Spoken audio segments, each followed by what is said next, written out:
لله رب العالمين، والصلاة والسلام على أشرف الخلق محمد حبيب إله العالمين وعلى آل بيته الطيبين الطاهرين. اللهم صل على محمد وآل محمد. السلام عليكم أخوتي الأساتذة الكرام. وعليكم السلام ورحمة الله. طبعا البحث بعنوان تحديات الإعلام الرقمي استراتيجيات تطبيقية من معاملة السيدة الزهراء عليه السلام للدعايات المغرضة. طبعا بداية نتكلم على أن أي بحث أو أي مبحث وأي عنوان كان عندما يعني يراد بالعنوان ووضع العنوان لابد يعني النقطة المهمة هو البحث جذريا عن عنوان البحث. فمثلا على الإعلام الرقمي اللي اليوم أنا أبحث به يحتاج أنه نعرف جذرا لتأسيسات أو تأصيلات للإعلام الرقمي. طبعا لا يخفى على الجميع أنه العدو الأول اليوم هي الشبكة العنكبوتية في داخل كل بيت، هو المهدد الأول لانتهاك الأسرة ولتدمير الأسرة ولتدمير المجتمع. طبعا كما يعني أبين إن شاء الله سيجي كذلك.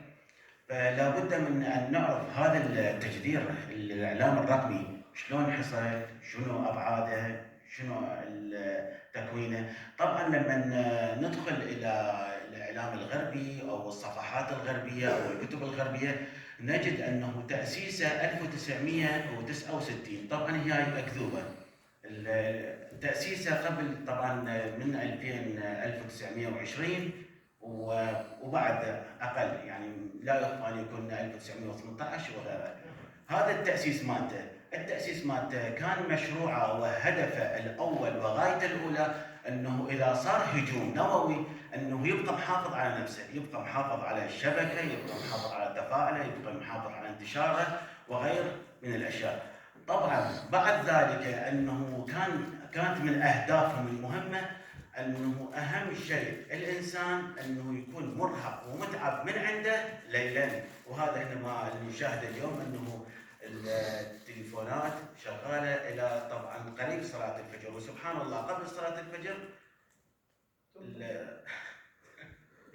طبعا تصير النومة وتروح. سبحان الله، يعني دراسة جدا مهمة. والغريب الأكثر أنه الصحف السعودية والصحف السويدية اليوم والصحف الأخرى من الخليج يقول لك يعني هاي إيجابياته والطفرة النوعية العلمية اللي حصلت، أهم شيء حصلت وين؟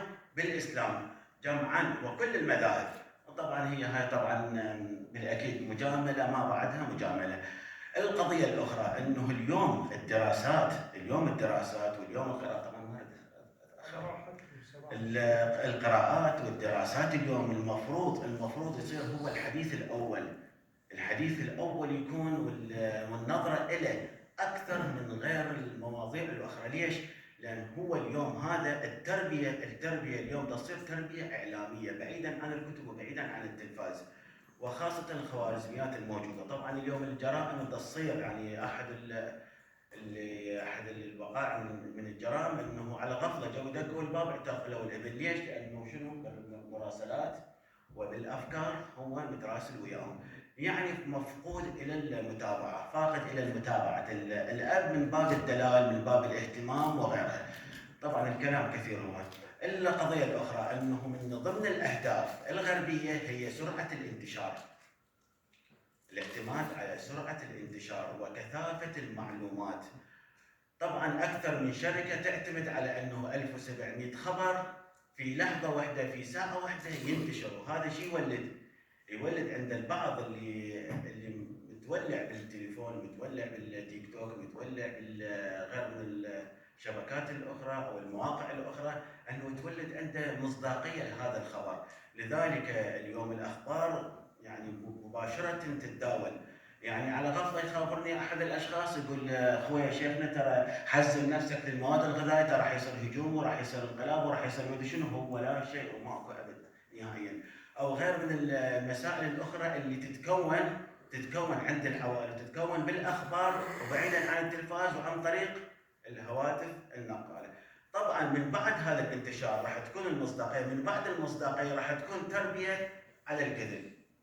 إذا جاءكم فاسق بنبأ، وهاي احنا طبعا كلهم ما موجودة أبدا، ولا الثقافة هاي ثقافة القرآن الكريم موجودة أو مفقودة عند بعض العوائل مع الأسف. ماكو نظرة إلى هذه الآية اللي تفند جميع الشبكة العنكبوتية. زين، النقطة الثانية أنه من خلال هاي الأخبار تتولد العقل الجمعي، والعقل الجمعي اللي اليوم أنا متناول هنا بس ما متناول يعني بالمصطلح العقل الجمعي، أنه الزهراء سلام الله عليها واجهت هذا الإعلام المضلل والأخبار الكاذبة والإشاعات اللي انتشرت. واحدة من هذه الإشاعات اللي انتشرت وصارت والأمة صدقت هذا الخبر، أنه نحن معاشر الأنبياء لا نورث. وهنا هي الكارثة اللي الأمة صدقت بهذا الخبر وتماشت معه وذهبت إلى الأول والثاني والثالث، والأمور كلها صارت ضد آل البيت،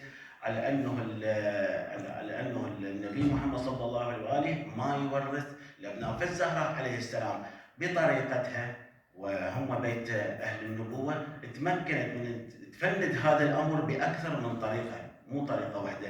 المتتبع لخطبة السيدة الزهراء عليها أفضل الصلاة والسلام ينظر أنه أولا استخدمت العقل، والعقل استخدمته من أكثر من جانب، من خلال معايشة رسول الله صلى الله عليه وآله، وكذلك معاشرتهم لرسول الله صلى الله عليه وآله وما بعد الرسول محمد صلى الله عليه وآله. النقطة الأخرى أنه فندت هذا الحديث وواجهت الأمة بآيات قرآنية كثيرة، من خلال قصص الأنبياء ومن خلال إلقاء الحجة ومن خلال أنه أي الأعلم، أنتم أعلم بالقرآن أم رسول الله صلى الله عليه وآله.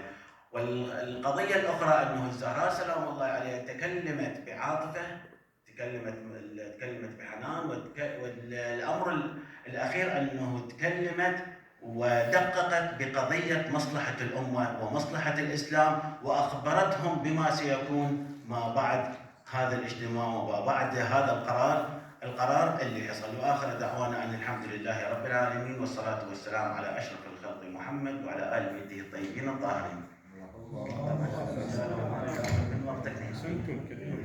أحسنتم سماحة الشيخ